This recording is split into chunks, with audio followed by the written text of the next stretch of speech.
¿Ya cruzamos un límite en el Amazonas? No hablo de un incendio ni de un año malo. Son señales que se repiten: sequías más duras, incendios más grandes, ríos bajando y el bosque agotándose. A eso los científicos le llaman punto crítico, cuando el sistema cambia tanto que ya no vuelve a ser igual.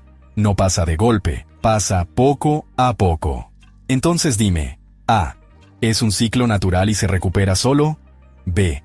¿O ya lo estamos empujando demasiado? Escribe A o B y tu razón.